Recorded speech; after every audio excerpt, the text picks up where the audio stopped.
Hello, I'm Nicholas Giannessi. And I'm Fletcher Nugent, and welcome back to the thesatyapodcast. Today, you and I, Nick, are going to talk about a few things we've been talking about recently. One of them is masculinity. We think it's an important topic. We think that it's very confused at the moment, as well as femininity, and we're seeing the consequences of that in society and throughout business, throughout many industries, education, just our day-to-day interactions on the street. I'm not big on social media at all. I don't really have it, but I know it's a massive thing there. This conversation was spurred on by a conversation I had with my friend, and he works at one of the big four accounting firms, and he was just sort of saying, highlighting what was going on there. His firm is looking at employing gender quotas. So for those that don't know what that is, that's basically trying to have a 50-50 split of people employed, which when we speak about it, and I guess this is why we want to go into the depths of it, because at a surface level, that sounds like a fantastic idea. And we're not necessarily here to say that it's not, but when you employ anything as black and white as that, you do need to assess the consequences of that. And I think we're seeing that today, and we're seeing that with young people. And basically the conversation that we had, and why I wanted to speak about it with Nick, and Nick wanted to chat about it as well. One of the reasons is because basically he's in a position where he feels extremely uncomfortable in certain aspects of his job. He doesn't feel as though he can be himself. And it's really encroaching on just him being a nice person. Can you share the story? So caught up for dinner and we were just having a chat. We always talk about great topics. And basically he just said that they're trying to employ a 50-50 gender quota. But not only that they actually had a speaker come in, a corporate speaker, and speak to them about toxic masculinity. Now, I don't know how you could possibly define toxic masculinity, so it's a bit speculative for us to even talk about it. But essentially, he shared some of what they shared, and they gave examples of inappropriate behaviour. And the way he explained it to me was that an example of inappropriate behaviour would be two men in the office talking or joking about a football match.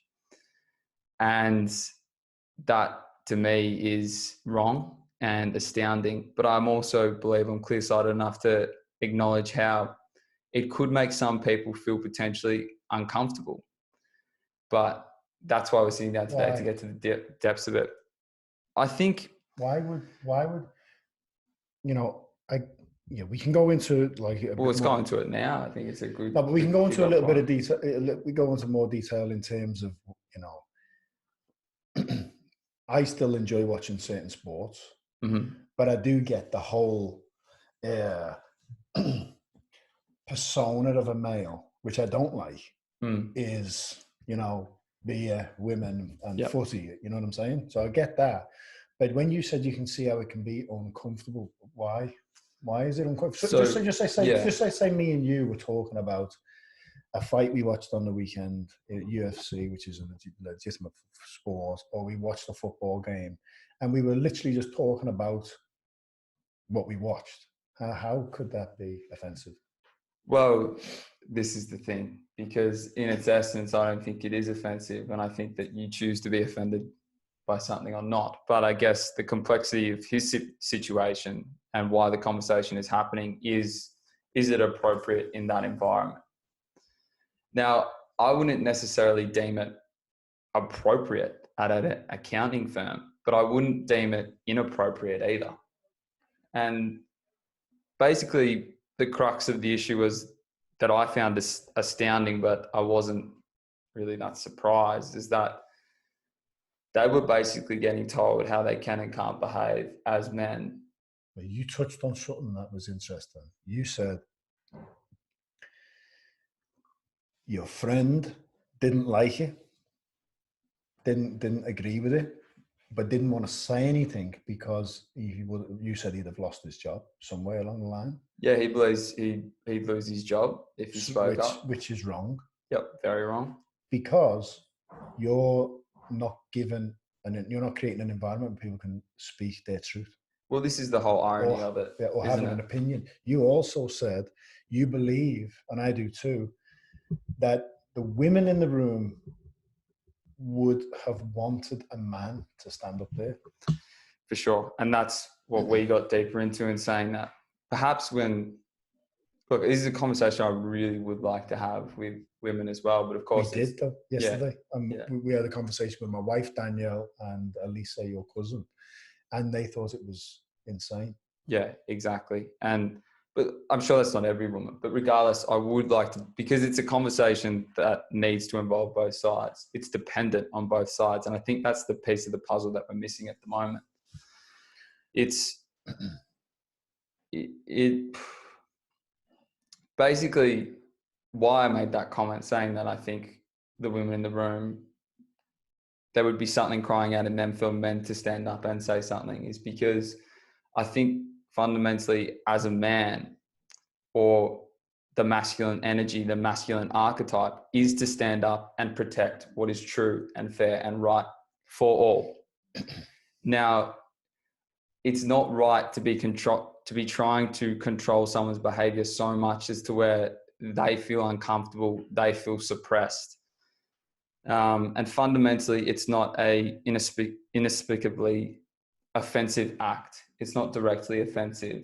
Someone is, quotation marks, feeling uncomfortable. And I think that's one of the things that we need to start to talk about as well, is you need to feel uncomfortable.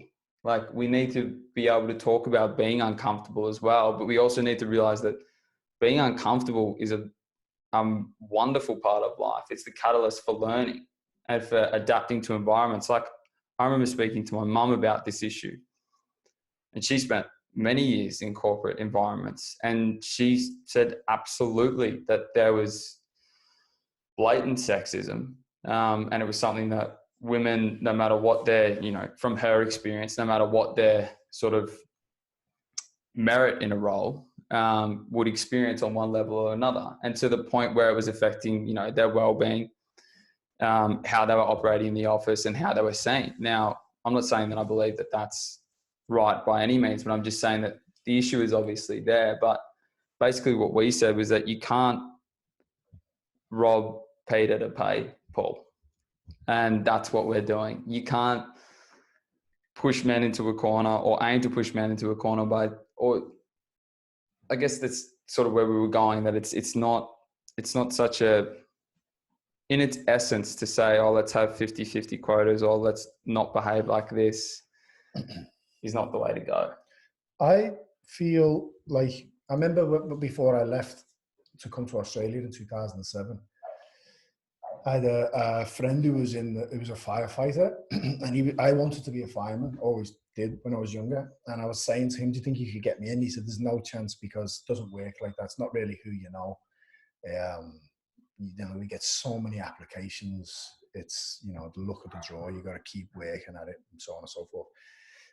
But then he said, I remember speaking to him, and he was saying how at the moment they're hiring, he was black, by the way, he was a black guy. They're hiring blacks, they're hiring women. And he basically said that there was, I don't know whether they went on strike or there was nearly a strike, because they had all these applications of these young lads who are fit as a fiddle. They're smashing the bleep test, you know what I mean? They're dedicating their life to try and become firefighters. And they recruited a female that was unfit and couldn't reach the ladder. Okay. Now he said, I don't care if it's a male or a female, but if it's a female, it's got to be competent in the job, because we could be in a very dangerous situation and we need to rely on whoever's, and she couldn't reach the ladder. Now this would have been in 2002, you know what I mean? So, that was when these things for me were becoming apparent. Didn't know anything about conspiracies really then. And the only other experience I've had with anything like this was I worked on a building in Sydney, number 1 Bly Street. That's the address, and I think that's the name of the building. I think the building's called number 1 Bly Street. It's the first 6-star energy saving building. Everything's recycled on site. They had engineers from all over the world going there to see, you know, how because everything from the air conditioning, the water on site never leaves site. It's recycled on site, all this. There was one pane of glass. I was at a commercial abseil window cleaner, and I had to clean a pane of glass that had a stain on it. I had to do a induction to get on site, and it was a really long one. And because there's more females in the workplace, there was a section on sexism in the workplace. And it wasn't just me. So there was a room with maybe 15 tradies. Some of them were electricians, plumbers, whoever was working on site, in all different ages. And when this guy started talking about this area, he said things. He said, if you make eye contact with a female, I think it was like if he held eye contact with a female, sexual harassment. If you hold the door for a female, it was sexual harassment. If you don't remember anyone's name, but you remember the female's name, sexual harassment. There's all these crazy things. And this guy who was about 55, who was like an electrician or something, he said, everything I've ever been taught by my father as being a gentleman is now considered sexual harassment. And the guy who was taking the course back then, which would have been maybe 2010, 2011, he turned around and he said, I know it's ridiculous. And he's taking the course, you know what I mean? So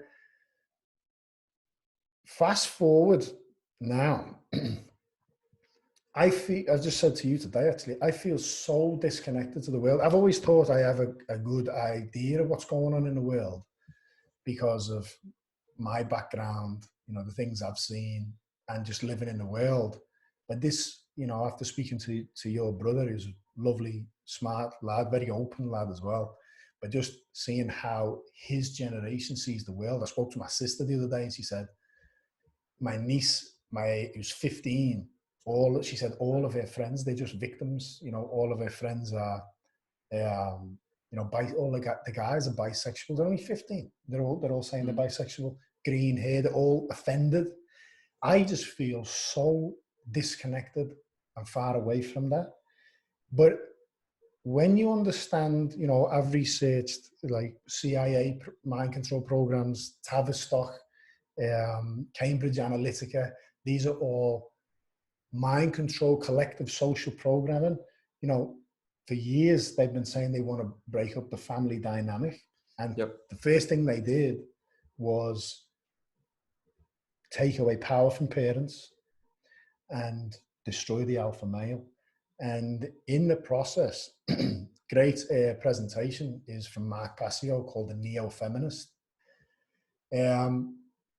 Basically, you know, I remember Osho was saying that if you look at a male is, you know, mainly male energy, but carries female, mainly female energy, carries male. When a male, his female side comes out, it's so strong that if a male is moved to tears, you know, if the room's got 20 people in it, everyone's crying. You with me?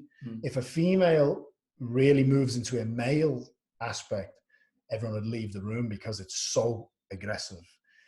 And what's happened in what I'm seeing is it's intentionally belittling and stripping away male role. So a male doesn't even have a clue what a male is anymore.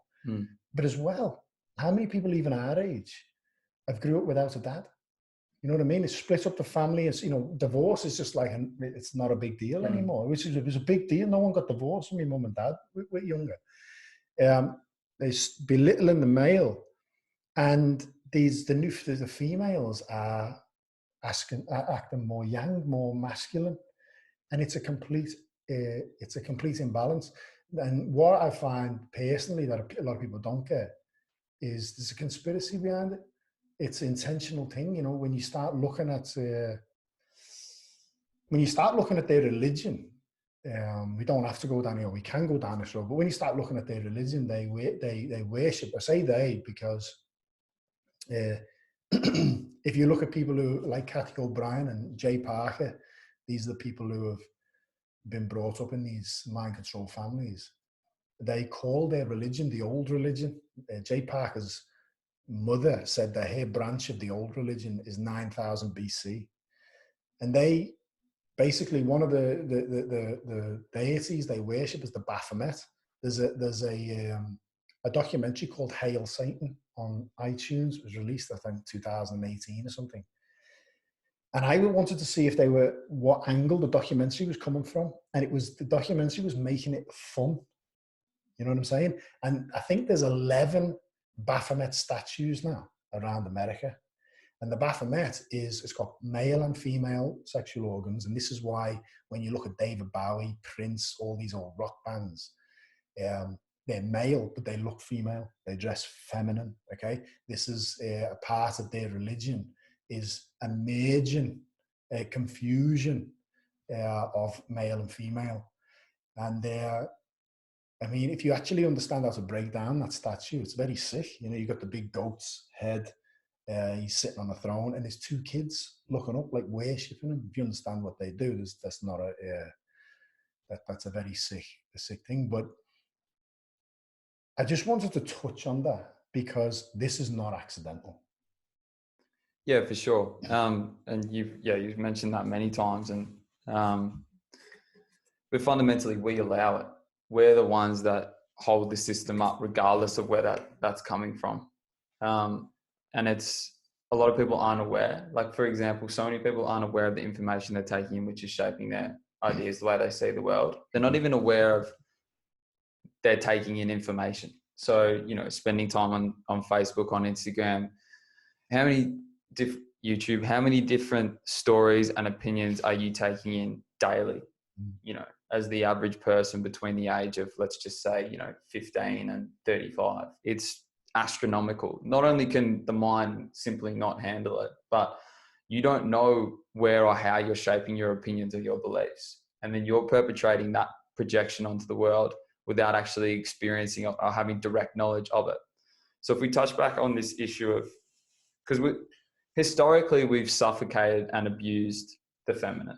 Absolutely. So this hasn't come out of nowhere. And as we always say, and I'm very passionate about, we're all responsible for the world we live in, the good, the bad, the ugly, and we all need to take responsibility of it collectively. So men not standing up and saying, look, this is my opinion, but men not standing up and saying that enough's enough, that, you know, taking that role, standing up for the good of everyone, being a man, and looking out for everyone before they look out for themselves, treating women correctly, being a gentleman, looking after children, looking after the systems. So while we're on that, what would you say a man was?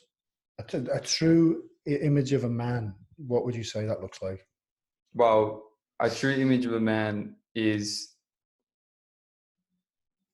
very capable, very trustworthy, very honest. So essentially all those characteristics make him very dependable. But I've said this before on the podcast, you think about men in your life that you respect, and essentially there's one quality that is unanimous or ubiquitous across them all, and that is trust. And it's a deep level of trust.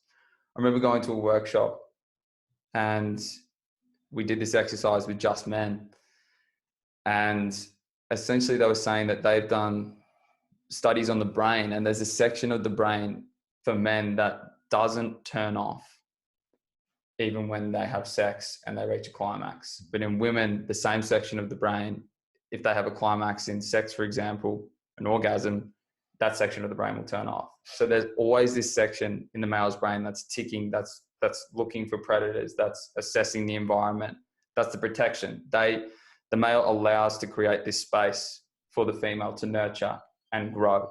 That's the role of the masculine. So separate that from men and women. That's the masculine role in society. Men aren't being allowed to do that at the moment. And the women and the children and the men are all suffering as a consequence. But on that point, that section of the brain did calm down and sometimes turn off when another man was fully and completely trusting of another man. So it was very fascinating. So we did this exercise where, essentially, long story short, you'd sit in the middle and another man would stand around and walk around and say protective things or affirming things to you. And you could feel how relaxing it is. And Dogs then, do it. yeah, correct. And then the vice versa effect. So you would do that for a man and they would say the same thing. One thing I was going to ask you to touch on, because when we go back to what we spoke about before, about when they were talking about toxic masculinity in your friend's work, and he felt like he didn't agree with it, but he couldn't speak out because his job was on the line. And you said, I bet you the women didn't agree with it as well. What was the book that you read? And what was the analogy you gave of how women are testing men all the time? Yeah, so the book is The Way of the Superior Man by Dyer. And I say I'll put the book in the description, but I never do. But we'll write that one down when I want to read that one myself anyway. I really enjoyed the book.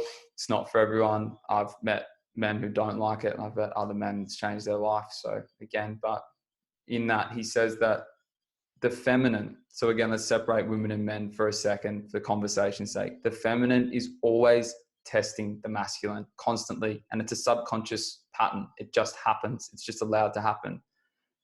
The reason is because it's testing to see that the male is capable of providing a nurturing environment. So what does the world around us do? It's constantly in flow. It's constantly evolving. So women and men play very pivotal roles in that. You think of childbirth. Women brings life into the world. It is pivotal that is a safe, dependable, secure environment for the mother and the child. That's the role of the male. So he gives the example of, I'm not married, but I've been in relationships, and women will test men or irk men from a level of that this is from my own experience, but they don't even realize to the extent that they're doing it. As I said, it's almost a subconscious pattern. But I know that in a man, there's something affirming in you as a man to keep that at bay or reassure that aspect in the feminine that, it's all good, it's under control, blah, blah, blah, for lack of a better term. So that's the constant negotiation between the male and the female, which is a healthy negotiation because it's a necessary negotiation for the progression of life. That's the example that he gives. And I think that men need to be aware and humble in that action, in affirming that space for the feminine. And the feminine needs to be allowed to ask those questions and feel as though they can test the man in one way or another. That's, harmonious for the relationship. If there's a young lad watching this who hasn't had a strong father figure in his life, who would you say is a strong male figure in the world? I'd say them first and foremost. I think one thing we always forget to touch on is that we're all capable of so much, and we all have this inner knowing within us. It's just often covered by a busy mind and the thought stream. But I definitely acknowledge that there are many children and men and teenagers out there that haven't experienced that sort of role model. So number one I say is be that way yourself. So being that man yourself, your intention walking in the world is to serve other people. So if that's with your intelligence, if that's with your strength, if that's with your whatever skill it is, heart, all of that combined, you do that in a humble way to help others. And if you just do that action, the rest will make sense. Everything else in the world will begin to make sense. But I think, look, like for me, someone like Jordan Peterson was very helpful. Why? Because he's intellectual. So I think as a young man, you can feel something's not quite right when you're, because as a young man today, you're getting told, But he definitely has different qualities than just being intelligent. For sure. I think he's honest, and for the start. Truth resonates. If you're being honest, if you're being truly honest from your heart, you're not out to hurt anyone. Yeah. You're saying it because it needs to be said. And I think that's the power of his words, as well as the substance of his words, which is, groundbreaking. You can see by the support that he's got. But, a true man doesn't harm, doesn't kill if he doesn't have to, doesn't cause unnecessary pain to anyone. And as a young man, you have to be willing to make mistakes and admit when you're wrong, because you will get it wrong, and then move on from there. And people will trust you if you're honest. Yeah. Because even now, looking at the world, we're so external, so extrovert, so and I've been here, don't get me wrong, when I was back in England, I was, way bigger on steroids, Thai boxing, thinking I was, tough guy or whatever, to survive in that environment. But my point is, a lot of people see strong male figures as people who can fight, or who act like an alpha male. You know what I mean? They swear, they, they might sell drugs, or they, you know what I'm saying? It's external show that they're an alpha, but generally speaking, they're the weakest in the room. Yeah.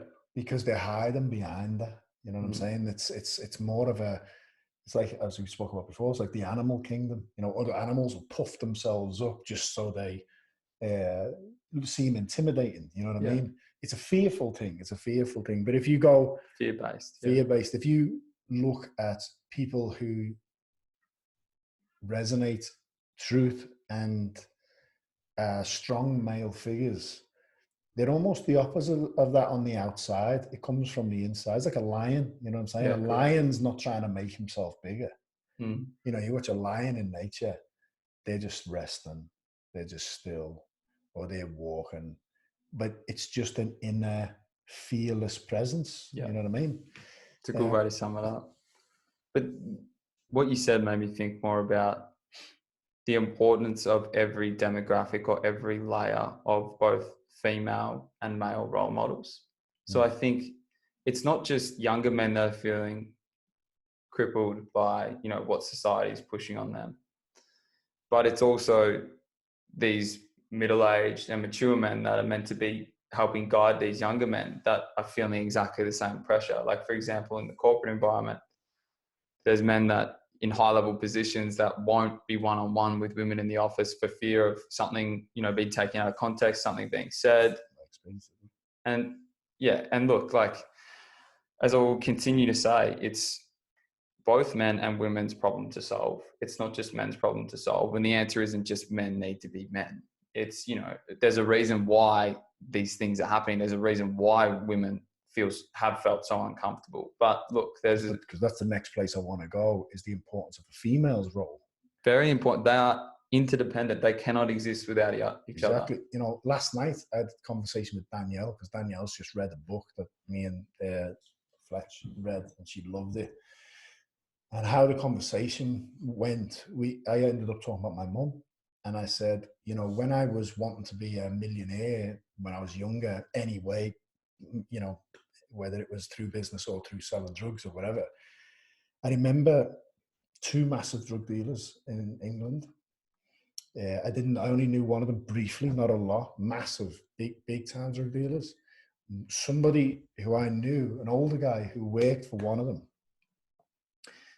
he worked on the ships, right? And he said to me, he put it to me, do I want to earn money, right? And I was like, he said, we'll pay £1,500 to just drive, okay? So you'll basically have a high vis on, and you will drive a van from point A to point B. You won't know what's in it, right? 1,500. I said, how many of them can I do? He said, you can do as many as you want. You do 10 a day if you want, right? Do you know why I never did it? Why? Because I always knew that if I did 1 day in prison, my mum would do a life sentence. So the love that my mum gave me and the respect I had for my mum, and I would never put that on my mum, stopped me doing stupid. I could have done a long stretch in prison. Do you know what I mean? So that's a role of a mother.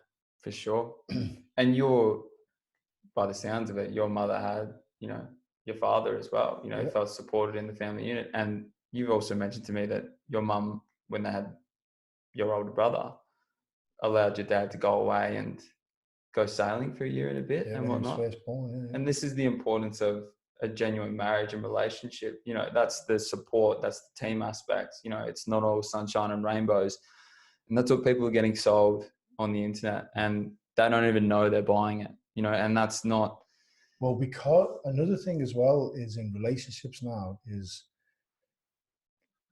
people still feel that a relationship's going to make them happy.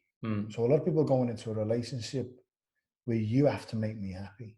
Now, I've said this to Danielle and Bo so many times. I've said, you guys make me happy and I make you guys happy. But it's not my job to make you happy, and it's not your job to make me happy. And it's a very important thing, you know, it's because I've seen relationships where people are, the person who has to make the other person happy is acting to whatever they need to make them happy. When they can't do it anymore because they're going to burn out, what do they do then? They end up hating them then. It's just such a toxic relationship.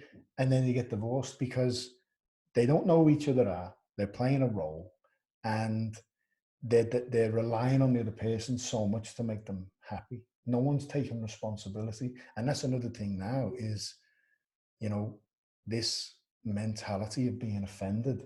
When we spoke about this, the first thing you said, which I totally agree with, is it is so disempowering.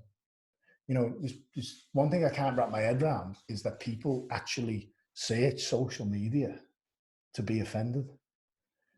I mean, that's living in hell right there. You know what I mean? For sure. And you're touching a very good point. And it's critical that those that are calling out this hyper offensiveness or hyper being offended, you know, act from a space of humility as well. You know, like it always comes back to one thing, and it's know thyself. And it's a courageous thing to do. And, you know, but it's the only thing, it's the only option you really truly have, to be honest. You can live in the dark, you can live in ignorance and blame other people for what's happening in your life. It's actually, again, I know it's the essence of everything we talk about. It's a spiritual issue.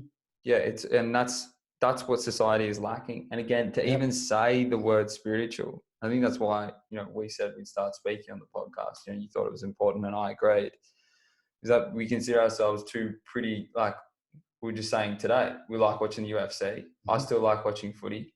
I still have primal urges. You know, I did many things in my youth that I enjoyed, that I regretted, that, you know, I'm still potentially will do. You know, there's all these, I still consider myself to be pretty stock standard in that respect. But so to use the word spiritual, people go, oh God, whatever, you know, they switch off. And that's a problem with labeling things. But again, if we can put it another way, have the courage to work out what's going on in your life. Have the courage to be like, all right, why aren't I happy with where I'm at? Or why am I happy with where I'm at? You know, like, why am I speaking to my girlfriend how I don't want to be speaking to her? Why is she speaking to me like that? You know, like, why am I going on the internet to try and find happiness? Yeah. Why am I addicted to my phone? Why, like, another thing as well, it's a different topic, is, you know, I want to do a video series on health again and knowing your body. It's like the mind is so rogue that it's always looking outside. No one knows their own body. No one knows where the liver is, where the spleen is, where the kidneys are. No one actually touches themselves. Like, what does this actually do? You know what I mean? And then the consequence of that is that you potentially care less about what you're putting in your body. Because you're looking outside for someone to fix you if anything goes wrong. Yeah, that's exactly right. It's not responsible. The reason why I said it's a spiritual issue, I'm not even getting into the whole God thing. It's karma. When I never understood karma because I approached it like everyone who makes fun of karma. I was like, how on earth does a fly become a human? Blah, blah, blah, blah, blah. But when I got karma, me and Danielle say this all the time, like, for all the amazing experiences and blessings we've received from our spiritual teacher, if we just understood karma, that was enough to change our life. You know, me and Danielle, like, in my opinion, are growing closer all the time. I'm just so grateful. Got one in a million. You know, she's incredible in every way, but it wasn't always like that. You know what I mean? We used to argue. Understanding karma for me was so liberating, because it was no more blaming anyone. You know what I mean? When you understand it, just on the basics, when you just understand, because karma is far deeper than just the surface level, but fundamentally, to understand karma, because I was atheist, but when I understood that there's, you know, why do people have, why so kids in a family, so different personalities, you know what I mean?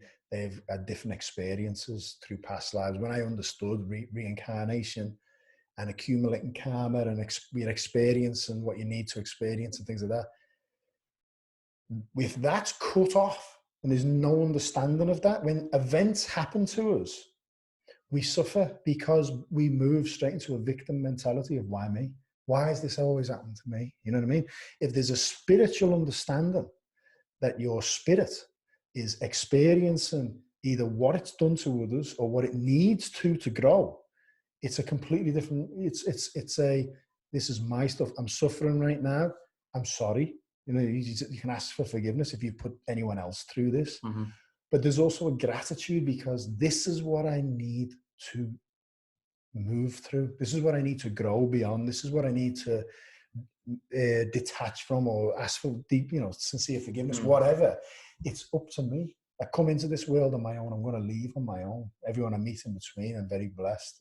But the spiritual journey is a solo journey. You know what I mean? Correct. And that's what I meant by spirituality, is a lack of spirituality.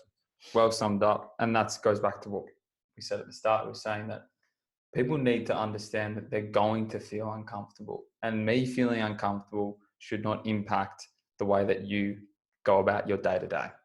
It should be something that I take responsibility for. I ask for help if I need help, but it shouldn't be disempowering to others around me. And that's the point that we keep laboring on about. But because you bring up karma, can you give a general explanation of karma? And you did say something important, that it is far more complex, perhaps just a surface far level. More complex because environment plays a part as well. Like, I remember my Buddhist teacher saying, you know, if I punch you, it doesn't just mean you're going to punch me, because it depends who's in the room. It depends if it's raining or not. You know, people get struck by lightning. There's the karma is so complex that the environment and the weather and you being at that place is, you know, the Zen tradition, they say every snowflake lands perfectly in its place. We can't understand the magnitude of the mind of the universe, of life, of God, or whatever you want to call it. But to sum it up, how my teacher sums it up, is karma is a record of services. It's just as simple as that. If you've offered love, care, compassion, kindness, generosity in the past, that will manifest. And the same if you've killed, cheated, hurt, harmed. And the same if we do it on a daily basis. If I'm hating someone today, I'm planting a seed in that person that is suffering, which could be a blessing. Don't get me wrong. Their suffering could manifest in a blessing. But generally speaking, it's a negative seed. It's a seed of suffering. And if that seed grows out of control, and, you know, if you read Fractal Time by Greg Braden, he talks about time and how it works off fractals. But for me, he doesn't mention karma in it, but it really explained karma well. He says if there's an event, and the more traumatic it is, the more of a powerful energetic signature it puts into a fractal that goes out into the universe, which is like a wave, if you like, which is accumulating more negativity, essentially, because you could be walking your dog in a good mood. I've just had a raging argument with my wife, and that negative vibration might change his thinking. He might not know what's happened, but all of a sudden he's in a bad mood. You know what I'm saying? So as every seed carries the potential of a forest, every negative seed we plant has the potential to create a war in the future. So if that goes out and it's growing, you know, exponentially, I go about my life, that is going to, because we're all one, if it's affecting the field, it affects everything, I'm a part of that field. It might come back in this life, or I might die when I'm 60, be reborn again. That seed's still growing that I planted, or I played a part in planting. It's going to come back. I have to take my responsibility for that. So that's how I see karma, because it's the same for planting seeds of love, care, and compassion. Yep. You put them out there, they grow exponentially. In Buddhism, they say if a bodhisattva gets angry, it creates uncountable challenges in the universe. And I didn't get that when I first heard it. I thought, that's just like a term to just say, don't get angry. Yeah. But when I actually started understanding that, I thought, wow, that's so true. Because if a person who's more present, more conscious, vibrating higher, gets angry, has more of an impact. Correct. You know what I'm saying? It's going to hurt more people as well. Really good explanation. I got a lot from that as well. I always think of karma in this life very simply. Whenever I speak to someone about it, it's, if you look at your own mind, it's the seeds in your mind that you choose to germinate or not. And that's the power of being human. You can choose to how you respond to things. And that's being conscious rather than reacting, you're responding. So for example, if I'm walking around all day and I'm going, F this, F that, I can't believe she did that, I can't believe he did that, I don't have enough money, blah, blah, blah, blah. When something happens that's perhaps outside my level of expectation for conversation sake, for example, someone cuts me off, straight away I'm into reaction, I react negatively. He may see that, go home, speak to his wife negatively, to the child, so on and so forth, into school, blah, blah, blah, blah. But if I'm conscious of my thought and I'm diligent in my thought, action, and speech, and for example, I always like using the example of positive affirmations. You know, so many people have had so many transformative experiences from using a positive mantra. So just for example, I can do this, I can do that, I'm very grateful, you know, gratitude diary, things like that. You're setting up your mind to experience that reality. So when opportunities come forth in alignment with that reality, for example, someone offers you a position in a job that you thought would have been out of your league 3 weeks ago, but you've been saying, I can do this, I can do that, I am this, I am that. You're ready, you take it, you've invited it in, so on and so forth. So as a human, I guess the power lies within, you get to create either or.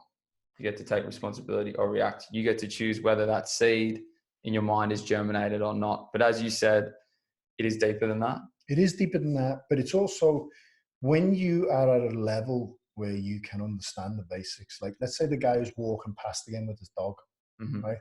If you're present enough that negative field, let's say for me arguing with my missus, hits you, and all of a sudden you have a funny thought that triggers, you know, if you're conscious enough to say, oh, I'm going to transform that, you've just stopped that aspect of that wave and transformed it into a positive one. You know what I'm saying? This is the power of being present. Yep, and that's why I love the approach from Chogyam Trungpa, The Future's Open, because he said fundamentally, life is like a chain reaction. It's like, you know, when he says the balls, you swing one, it hits them, and the other ones go. It's like this action creates the next. So he says, by being in meditation, and this is my understanding of, this isn't actually how he says it, but my understanding of it is, if you can be fully present and in a meditative state and stay in the conditions of love, care, compassion, forgiveness, kindness, if you've pushed out a negative seed that's coming back, when it hits you, you transmuting it into a positive. You know what I mean? You're changing it because but there's a level to get to that stage. You know what I mean? Walk before you can run. Yeah. Practice. And going back to what you said before, is one thing I wanted to touch on is when you're saying people who get negative. If you listen to a monk chanting all day, they chant "Om Mani Padme Hum," or whatever they're chanting non-stop. It's a repetitive sound to create. Yeah. So when people get in a negative space or they feel a bit off, what do they? Oh, I feel so sick. I feel so sick. I really feel like shit. I feel so sick. It's a mantra. Yeah. Oh man, I've got no money. I've got no money. I've got no money. It's a mantra. So you're manifesting whatever you're chanting. But when you do, sorry, carry on. No. I was just going to say, because I'm going all over the place, but back to the Buddhist. Master Shah says, if a bodhisattva gets cancer, right, straight away they say thank you, because they're being shown, and I'm sorry. They trace the seed that created that, because nothing happens by accident. So they get something manifests like cancer. Thank you for showing me. This is what I need to heal. And then they work on the root cause, which is healing the karma. Correct. Which is transformative. And so many people. And if you have someone who's listening to that and saying, well, how do you change that? It's contribution. You know, another Buddhist analogy is if you have a glass of ink and that black ink is your karma. Every time you pour clear water and you're going to dilute this, that pure water is selfless contribution. If you are dying of cancer, let's say, and you can't go outside the house, right? You can't go and feed the homeless or whatever. Sit down, invoke Wan Ling, which means all beings everywhere, including the highest of the high, the lowest of the low, all life, nature, the present moment, your relationships, everything. Feel that. Chant a mantra for them. But what does that do, right? So if you do that, say, for example, I just pictured in my mind that whomever in your family is sick, or you're the sick one in the family, and you're sitting there at home and you start doing that, and you start invoking that, what starts happening within you? You know, you start feeling the feelings of forgiveness, of love, compassion, all unifying feelings. If you walk into a room where someone feels like that, you feel it. And this is what I was going to say as well about the importance of a mantra, whatever that mantra is. And what you touched on is very important as well, because people say, oh, I don't have a mantra, I don't chant mantras. Well, you're not aware, but you do. We all do. It's the thought in the head. So by consciously choosing what your mantra is, it can be whatever resonates with you. It can be a spiritual mantra. It comes from some sort of lineage. It can be, I can do this. I am worthy. I am grateful, whatever you want. But what that actually does when you go into the world and you start experiencing things and you're repeating that mantra is it creates this separation between actions. So what that separation is this space of awareness. So you now have more control over the happenings in your life. Positive separation. Positive separation. You're separating from separate self. Correct. And the thing about that is, so you give the example, you have an argument with your wife, you go out for a walk, you see that guy walking with a dog, and for whatever reason, it irks you a little bit. If you're chanting that mantra diligently, whatever that mantra is again, before you respond negatively, you notice the change in yourself. You're not thinking about the events that have happened before. You're stopping that karmic pattern. You're transforming that karmic pattern into something else. That is being responsible for being a human being. That is being responsible for being a man, being a woman. And that's your point about why it's, well, how I understood your point of the importance of karma. Yeah, the last teaching I gave in Nelson Bay, we chanted for about 40 minutes, divine love, forgiveness, divine compassion, divine light. And I said to everyone, I said, after, who feels different? I said, even if you are going through the hardest time, personal experience, if you're going through a lot of challenges, you just can't work it out in your head. If you chant for 1 hour, divine love, forgiveness, or divine forgiveness, divine compassion, divine light, you will step out of that space a different person. You will literally feel different. It makes perfect sense because you're connecting to a higher frequency and you're changing how you feel.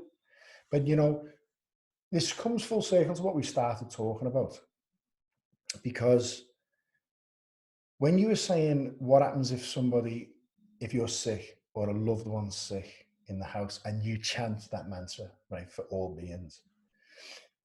By chanting for all beings, okay, you are losing the separate self. Now, if you look at the whole of existence being one living organism, right? If you look at the body, for example, the micro, one cell that separates from the whole organism can create cancer, okay, and bring the whole organism down.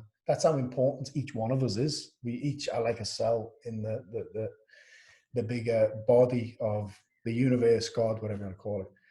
So fundamentally, suffering is separating from the whole organism, which is ego consciousness, separation consciousness. Mm-hmm. So by chanting for all beings, you are aligning, you are putting the focus off yourself. You get me? You are no longer focusing on you. In Soul Masters, there's something cool. Master Shah's teacher, Master Guo, they're talking to his daughters and they're interviewing people who have had stage 4 cancer who've gone there. And what they do is they get them to dance and you know, like just have fun. Mm-hmm. And you know what the woman said, blew me away. She said, when you're having fun, it stops you thinking about your disease or your cancer. And I thought, how powerful is that in itself? Because if you're just focusing on the problem, it's like, that's where your concentration, we talked briefly about it the other day, you know, you're just focusing, you're magnifying it. But it all comes full circle because right now, what's happening with the toxic male or the toxic female is a separation from what a male is and what a female is. It's the mind, the ego gone mad, thinking, I'm going to be this type of male because this is what everyone else is saying it is. Or if I be true to myself, someone else might say I'm a toxic or I'm a racist or I'm whatever. I'll stay here because I know it's safe. I know it's safe, even though it feels wrong here, but I'll go with this over this. Yeah. And that's, you know, same for women as well. The consequence of going with this over this, or thinking rather than feeling and deciding, doing what you know is right, is this starts to pick up pace. So you start to feel more and more hazy, more and more confused. Polarity organ as well. Correct. And then, so you're dualistic, you have the two sides. It's always going to be in conflict. This is where the heart is not a polarity organ. So it's you know, the heart, living from the heart space is a unified space. Mm-hmm. Yeah. Yeah. And that's, you know, I think what I reflect on all the time is, you know, even oscillating from spaces where I'm so in my head to feeling very intuitive and in alignment and very guided, for lack of, you know, better terms, feeling more myself and what I'm here to do and comfortable with that rather than, you know, what I think other people want me to be, et cetera, et cetera, et cetera. But I guess to come full circle to what we started on, basically the solution in my eyes is, whatever the cost, you have to be a man. You have to do what's right. And I said to my friend, I totally empathize with your position and I totally understand why you wouldn't stand up in that conference. I would though.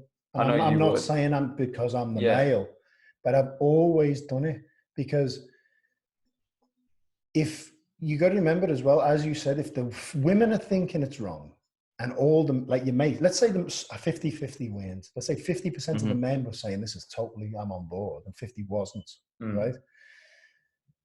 If it's right, you know, I think it was the Dalai Lama who said, wrong is wrong, even if everyone's doing it. Right is right, even if no one's doing it.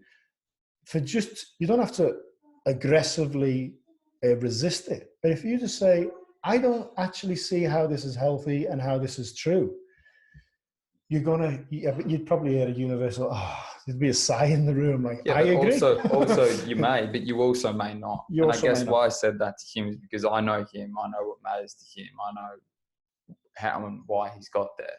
So I understood his position. But I'm like you, I would say something. And I guess that's probably part of the reason why we don't work in those environments. But the fundamental issue remains the same. No matter where you are, no matter what you do, we all have the same condition and the answer is within for all of us. So we all have to look within. If you constantly choose to go against that inner knowing, you're going to suffer immeasurably and you're going to be more and more lost and not know where that suffering comes from. When the world calls upon you to do something, the Bhagavad Gita is a wonderful text. From my interpretation, basically explaining this, that you must do it. If you know it to be right, you must do it. And there's levels to that in terms of detachment and the action and yourself. And I won't go into that right now. Yeah, but understand karma again. There's a famous story in China of an emperor's right-hand man. And the whether it's a true story or not, it still is a very important point.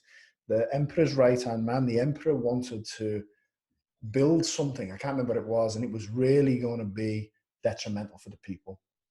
And his right-hand man, who'd done a lot of wrong and was supportive of him in everything he'd done, said, this is bad, you know. And he said to the emperor, I don't think we should do this because it's just not right for the people. And he did it anyway. Okay. The guy died and then came back, near-death experience, came back.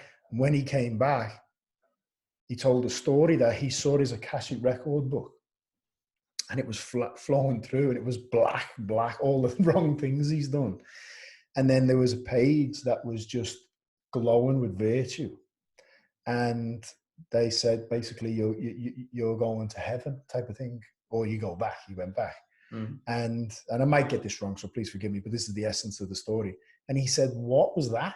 What did I do there? And they said, you said to the emperor, don't do that. And he said, but he did it anyway. It don't matter. It's a powerful, I shared that with the group in Nelson Bay when I was in Nelson Bay. And one of a good friend of mine who's there, she starts crying her eyes out. And she said, you know, I think it was her grandfather. She said, my grandfather, or maybe a great grandfather, she said, got called to go to war. And he said, no matter what you do to me, whether you put me in prison or whatever else, he said, no. And she said, back then he was seen as weak, but he didn't agree with it. And she said it really moved her because it took so much strength to do the right thing. And this is coming back to the masculine thing, because, you know, my father was a good father figure, right? And my brother was a father figure to me as well.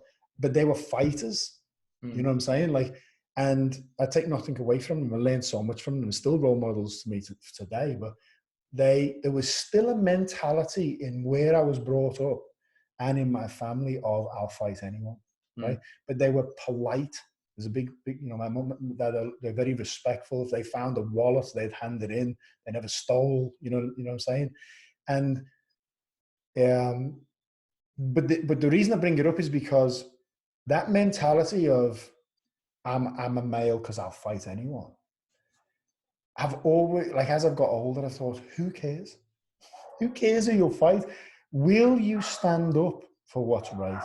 Will you be, you know, in native Indian tribes, the true male was, the true male was the true male because everyone around him felt loved and safe, as you said. So, you know, will you do what's right? Will you stand up for love, for peace? Will you do the right thing for the benefit of people that their role is not to stand up in front of a crowd. Their role is not to stand up in that position. Their role is to do other things for other people. But there's a fine line, because you can still do that with an ego, you see, and wear it as a badge. But this is the importance of practice. But there's an insight in that, because the person that, for example, if you're getting your sense of self from your ideas of what other people think of you and you're acting from that space, imagine a tree. And the tree is sitting on top of the ground. So what's keeping that tree up is people holding strings. So all these different people. If all those people let go, you're going to fall, you die. But what if you root yourself from within, from your own strength? Those roots go into the ground deeper and deeper and deeper. And that's what you're building every time you're honest, every time you do what you know to be right in thought, speech, and action. That is the power of practice. That is the power of spiritual practice. That is the power of being a good human being, being a good male, being a good female, is building that inner strength.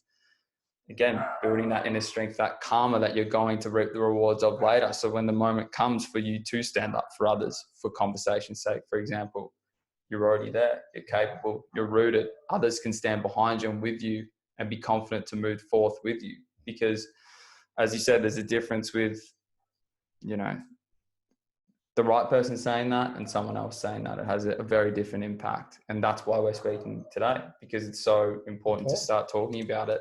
You mentioned Jordan Peterson, and I haven't watched much of him or read much of him. But what I have seen, what I did like, was he doesn't defend anything. He just shares his opinion. You know what I mean? It's like when people get so attached that they feel they have to defend themselves, you've lost the game. I just think in this, David, I covers it a lot as well. I think in this world right now, we should be able to exist and not be offended. Don't be offended. Like if somebody says something that's goes against your belief, like I always talk about the 5 layers of attachments. You can apply this to any aspect of your life, but they give an analogy of a football fan, and it's so powerful. The first level of attachment is someone who can go to a football game, enjoy the game, and when the game's finished, they forgot about the game. Level 2 is he starts to want a team to win. Level 3 is if the team wins, he's happy for the next few days. If the team loses, he's sad for the next couple of days or angry. 3 is identification. 4 is identification, which means that if there's a couple talking and they say your team's rubbish, you take a personal. Yeah, it's on. Yeah, it's on. You're attacking me. And number 5 is fanaticism. People who kill themselves if their team gets relegated. Okay, that's about a football supporter. But in your life, it's good to see how things trigger you. This is going inwards. That's get to know who you are. Get to know how conditioned you are, how you see the world. Can you listen to someone's other point of view, even if it's really opposite to what your beliefs are, and just not be triggered? And yeah, that's something that makes me reflect on, you know, how I've heard about, obviously haven't experienced in this life, you know, there was a cordial manner to how people used to speak to each other. And therefore I feel like it was more intelligent, more measured conversation, and we were able to reach resolutions, because there'll always be conflict. That's part of growth. And that's not necessarily encouraging that, but I'm saying that that's a necessity. So to go full circle again, we're very lazy. We're very comfortable collectively. We speak lazy. You know, our life is just infiltrated. We don't want to look in. We don't want to look in. We don't want to get to know us. We don't have to. We can sit and suffer in comfort. And that's telling. But that exhausts itself, like all things. Look, as we said, it's inward. And, you know, I just think like when you're on your deathbed as well, like, what are you really going to care about? Like, you don't want to be, as a man, you don't want to be on your deathbed, I don't think, and be like, oh, I was a coward. You know, I didn't look after the people around me when I should have, and they suffered as a consequence. I think being a father, a nightmare for a father or a mother is to see your kids grow up and do the same things you did if it was a weakness. You know what I'm saying? You see them suffer as a consequence of you not doing what you felt was right in your heart. Because one thing I've noticed as well is people get a hard time who don't own their point of view. Like, just say someone says something and next minute it's offensive, okay? And you've offended X, Y, and Z. If you ever see people who actually say, well, no, I wasn't intentionally, and I own what I said. What I said was, this is why I said it. I stand by that. It goes away. It's only the people who then say, I'm really sorry. You know, I made a mistake. It's like everyone just jumps on them then because they've got ammunition. You know what I mean? It's just own it, you know? And it's the fundamentals as well. Everyone makes mistakes. You know, there's such power as well in when you have made a mistake, you know you made a mistake, and you say sorry. We talk about it all the time. And that opens the door for genuine forgiveness, for healing, for unifying what has just happened. But if you're apologizing for something that you're not sorry for, that you don't believe you've done something wrong, that is, in my opinion, our opinion as well, very damaging, potentially more damaging. It's that your word is so powerful, and you should be diligent with the way you speak. But you don't mean it as well. That's another thing. It carries no weight, and it weakens you from within because you're speaking with no purpose, with no intention. I'll give you an example. You've upset someone. They come round to your house and it's on. They want to fight you, right? Let's just say, serious. Yeah. If I answer the door and I go, ma'am, sorry, but I don't mean it, it's still on. Yeah. But if I open the door and I go, I am so sorry, mate. I didn't know that, I would never. It's off. Yeah. It's not, you know what I'm saying? It's, I've shared this story with you before. But why is it, I want to hear this story, but why is it carry so much power? Because it's truthful. It's truthful. And also, if you keep it simple, we all made mistakes. But you're going here. Yeah. See, trickery is the mind. Okay. If I'm trying to get one over, I'm laughing at it. My ego is, not sorry. Okay. There's no heart there. I've got a friend I used to work with. I haven't spoken to him since I moved over here. He's a good guy. He was older than me. His daughter was 15. He didn't know she was getting bullied. I've told you this story. This makes me cry, this story. His daughter was getting bullied, and he'd split up with his missus. And his ex-wife calls him hysterical, and she says, "I've just found a suicide note from my daughter. She's getting bullied by this girl at school." I don't think what this guy did was what his mentality was right, but he wasn't thinking straight. Yes. He said, "I'm going round," and he said, "What I was thinking was, I'm going to go and see her dad, and if her dad isn't bothered, I'm going to beat him up." Yeah. Right? And he said he stormed out to the house, bang, bang, bang on the door. He's emotional, he's angry, he's fuming. Guy opens the door. "What's up?" And he says, he just told him everything. "My daughter wrote a suicide note. You're blah, blah, blah." And he said, this father, because you imagine it, if your kid's getting bullied and has got a suicide note, devastating. Yeah. But if you found out your kid had done that, with the perpetrator, yeah. Gosh, I mean, if I found out Bo had done that to another kid, it makes me want to cry now, even thinking about it. This father just hugged him and cried, just sobbed crying. He said, "I am so sorry. I'll deal with it. And my mate said he cried. 2 men crying because of this situation. And he said there was no more anger. It was just love, just compassion. In the healing. Yeah, it's healing. In the Buddhist teachings, that there's I've heard the story of, imagine you've got all your shopping bags and someone bumps into you. You drop all your eggs and they smash on the floor, and you jump up and you say, "Are you blind?" And then you find out that the guy is blind and he's on the floor. Straight away, you go from anger to, "Oh my God, are you okay?" It's the lack of understanding. You know what I mean? That's it. And I always like to think about and entertain the opposite. So say that your friend there, old mate, didn't respond appropriately, or what he thought was appropriately, and they had it on, and he beat the living lights out of him, and then he walks away. We've both been in fights. We've both been in altercations, and we actually said that, for me, it was a very important part of my development. And I learned that there are no winners from my experience, whether you walk away having the KO or whether you lie on the ground being KO'd. It's no one wins. But where karma comes into it, as we were saying before, if he walks away and beats him up, and then even if he walks away and goes, he deserves that, you still don't feel good about it. And then that anger, that discontent from within is going to manifest in other life situations, so on and so forth. So you're going to receive the return of that in some way, shape or form. Or just the trauma of doing it. That's what I mean. You're carrying that trauma. That's dis-ease within your body as well. These actions have such an impact on your physical body, your emotional body, your mental body, on your being. So I told you when my mum and dad's house got broken into, everyone knocked on my house and told me it was this guy.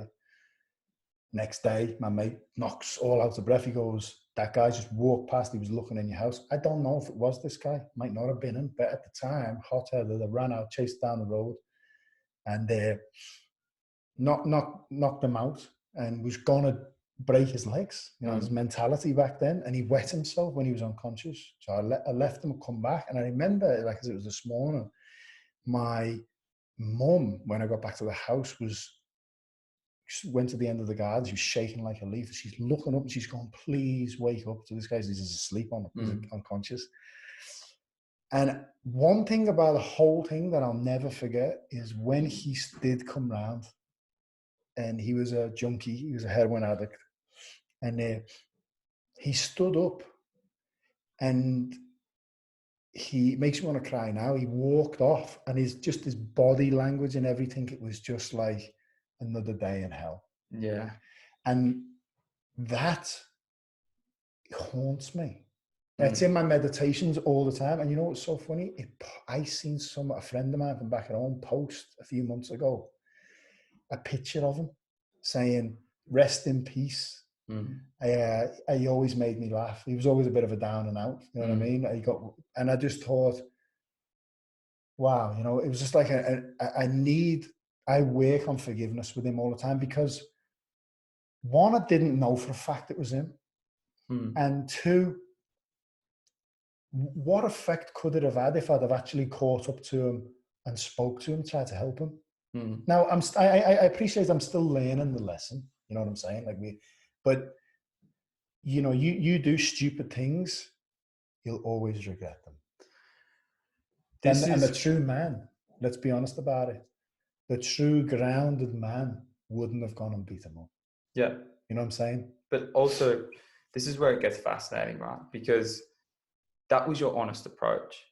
That was your level of consciousness of response. There was a bit in you at the time, right? You thought that the cloudedness in you was telling you that was the right thing to do, right? But this is the power of you having that experience. And this is what I was saying when you said at the start, that the family dynamic has been broken, society has been broken, it's been disconnected. I was actually thinking about this today when you're speaking with kids, and often, right, you can think of yourself when you're a child. If someone tells you, especially as a young male, if someone tells you not to do something, you're probably going to go and do it anyway if you think it's the right thing to do. For example, beat someone up, blah, blah, blah. But if someone who's older than you, that you respect, can give you a story that allows you to see the consequences of the action either way, you can then learn that lesson without having to perpetrate the action. And we've all experienced the power of stories. Like you've just shared a story, we're all there with you. You can see the consequences of each action. That's what I believe we're missing as well. We're missing this lineage of wisdom, this lineage of experience, the elders. We've spoken about initiation with youth as well. So it's not, you know, you remember those teachers that didn't yell at you, that didn't say like, oh, you can't do this, you can't do that. They were the teachers that told you stories, that made you believe things were possible and shared their life experience. And you wanted to be good for them. You know, it's funny because I've been listening to the Mafiosa series again. I've been like, you know, delving into these interview series on mafia bosses and people like that, hitmen and that are still alive, just to see how it's been fascinating to see how spirituality is still in that life and respect and all the rest of it. But one guy, Sammy the Bull, he says, even if, you know, I was locked, you know, I had a tough time at school and all that. He said, but there was one teacher who was good to me, and he shaped how I still did things, still today. And he said, I wanted I tried my hardest to do good for him. Yeah. You never know who you're an example to, you know? Yeah, exactly right. And we learned that lesson today, didn't we? We did. Your son. But yeah, look, I reckon this has been a good one. I reckon it's definitely worth a listen. It'd be good to interview a woman on the subject as well. For sure. Yeah, definitely. Because as we said at the start, it's super important. I always find it intriguing getting, you know, hearing a woman's point of view with these issues. But true males are harder and harder to find. Yeah. You know, I'm not having a dig at them, but I've noticed that a lot of people, even my age and younger, look up to a true male as someone like Joe Rogan. I'm not saying Joe Rogan's a bad guy, but he's not who I would say is a strong male. When he swears, after we've spoke about it, it's like he's trying to swear. You know, he's the buff tattoo guy, but when I hear him, I don't feel an authenticness in him. As much as he's going through whatever he's going through, nice guy, he's trying his best, he's influencing a lot of people, but I think a lot of young males see him as an alpha male. Yeah, I know they do. Yeah, for sure. And that's the thing. And as you said before, where do young males go? Like where do young women go as well? I know it's for women as well. Like, I just look at some of the girls I know young girls are following, and I just think, I know this girl that they're following, and I know that she's confused, suffering, suicidal, all these horrible things, you know, like suffering a lot. And, you know, these girls are emulating, imitating, and aspiring to be exactly that, as close to that form as they can be, which isn't a true form anyway. You can only ever be yourself. And if you're here to be the best banana picker in the world, you'll feel so at home picking bananas, you won't want anything else. Or if you're here to lead the United States or whatever it may be, you'll know you're here to do that. But you're only going to find that if you practice going within and building those roots, building strength from within. No one else can do it for you. No one else will hold it up for you. You know, it's just... It all comes back to practice, doesn't it? It all comes back to practice, and it all comes to... You know, you can't expect to go and fight in a cage, a boxing fight, or be a bodybuilder without training. So you can't expect to know yourself or find peace and calmness without doing the work. You know what I mean? Spend time in nature. For sure. Spend time in nature. Think about how you're interacting with people. Think about how you want to interact with people. Think about the life you want to live. In really helpful practice. Look for role models as well. Look for role models. Ask people questions. Jack Canfield always said that. Jack Canfield said, if there's someone in an industry you want to work in, if you can't get hold of the people who are hard to get hold of, try and find a cameraman in the industry. But also keep your eye out for role models, because if you see someone who's a genuine role model to you, if you reach out to them, they're not going to say, I don't want to speak to you. That's what I was just going to say. If they're the right person, they'll say yes. It'd be an honour. It'd be an honour to share with a young man. Exactly. Or just answer questions. They'll give what they can give, for sure. Yeah, it's a beautiful world, and we're all learning the lessons, and I'm very thankful for that. But I reckon we'll leave that there. Yeah. There's a lot in that. We can even revisit it again with somebody who wants to talk on the subject as well. Yeah, absolutely. 100%. And again, if you watch this and you ask put any questions in that you want us to talk about, because, you know, we don't have any plans really when we sit down, but questions are always good, aren't they? Yeah, questions are great. Or just the things that people see as issues, or maybe not issues, they just want conversation on, or points of view on. Yeah, happy to entertain them. But on that note, for now, wish you a healthy, happy life. Yeah. Enjoy. Thank you. Take care. Much love.